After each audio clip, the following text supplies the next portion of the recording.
हिंदी वर्णमाला में वर्गों को दो भागों में बांटा गया है, स्वर तथा व्यंजन। स्वर जिन ध्वनियों के उच्चारण में श्वास वायु बिना किसी रुकावट के मुख से निकलती है, उन्हें स्वर कहते हैं। स्वर में यद्यपि री को लिखित रूप में स्वर माना जाता है, किंतु आजकल हिंदी में उसका उच्चारण री के समान होता है, इसलिए री को स्वरों की श्रेणी में शामिल नहीं किया गया है। इसी प्रकार आ, जो ना आ होता है ना ओ होता है, ओ बोलते हैं उसे, ध्वनि हिंदी में समावेश हो चुकी है। यह हिंदी के आ तथा ओ के बीच की ध्वनि है। उच्चारण समय या मात्रा के आधार पर स्वरों को दो भागों में बांटा जा सकता है, ह्रस्व स्वर, दीर्घ स्वर, और एक तीसरा माना जाता है प्लुत स्वर। पहला है ह्रस्व स्वर।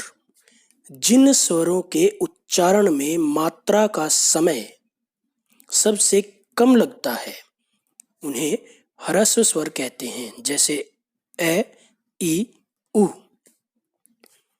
दीर्घ स्वर जिन स्वरों के उच्चारण में दो मात्राओं का या एक मात्रा से अधिक समय लगता है, उन्हें दीर्घ स्वर कहते हैं, जैसे आ, ई, उ, ए, ओ, औ, आ।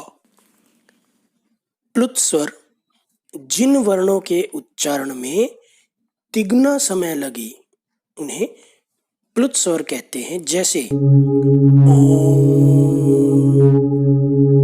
या जब हम किसी को बुलाते हैं, अरे सुनो, ये सब चीजें जब होती हैं तो वो प्लुत स्वर होता है। इसमें तिगुना समय लगता है बोलने का।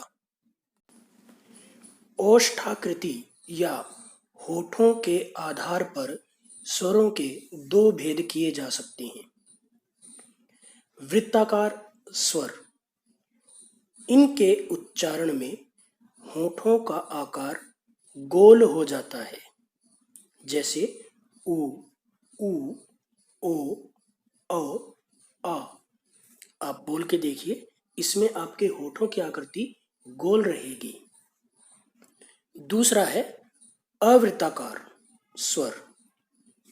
जिन स्वरों के उच्चारण में होंठ गोल न खुलकर अन्य किसी आकार में खुले, उन्हें अवृत्ताकार स्वर कहते हैं, जैसे ए, आ, ई, ए।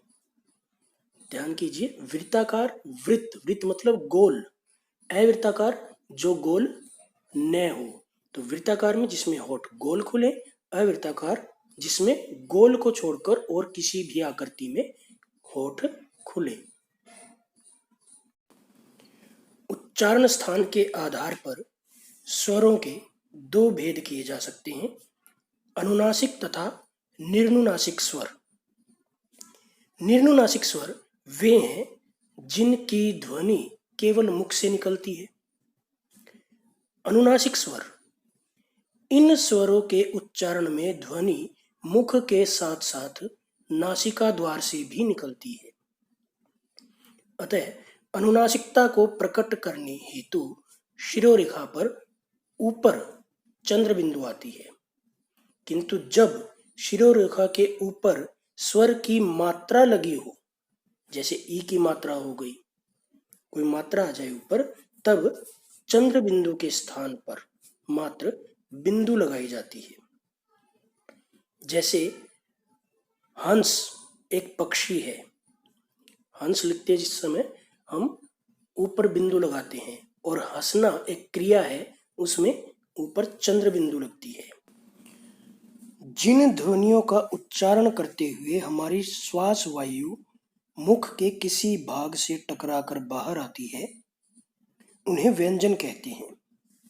हिंदी वर्णमाला में मूलतः 33 व्यंजन है। दो व्यंजन ड और ढ क्रमशः ड और ढ से विकसित हुए हैं। 4 व्यंजन अरबी फारसी के प्रभाव से आए हैं। प्रत्येक तालिका का उच्चारण स्थान और प्रयत्न का प्रकार भिन्न है। उच्चारण स्थान के लिए आप कचट तक को याद रखें। कै वर्ग कंठ से, च वर्ग तालु से, ट वर्ग मूर्धन्य, त वर्ग दंत्य, प वर्ग ओष्ठ है। य रे ले वे ये अंतस्थ, स श स ह ऊष्म, क्ष त्र ज्ञ श संयुक्त व्यंजन है। क से कंठ मतलब जो भी आप क ख ग घ कंठ को हाथ लगा के देखिए, आपके स्वर यहीं से आते हैं।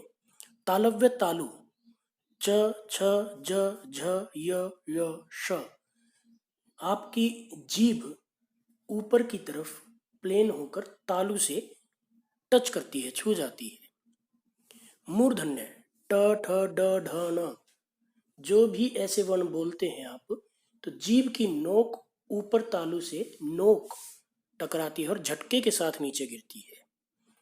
दंत्य त ध, आपके जीभ दांतों से, ऊपरी दांतों से छू कर आती है। प फ ब भ म, दोनों होठ आपके मिलते हैं। इन वर्णों को बोलते समय यदि आपके होठ नहीं मिलते तो आप इनका स्पष्ट उच्चारण भी नहीं कर सकते, आपका सिर्फ अ का स्वर निकलेगा। दंतोष्ठ है, निचले होठ और ऊपर के दांतों से आपका संपर्क होता है। जैसे व बोलते समय आपका निचला होठ ऊपर के दांतों से टच करता है। यही स्वर यंत्र है जो आपके कंठ से बोला जाता है और वायु को बाहर की तरफ फेंकता है।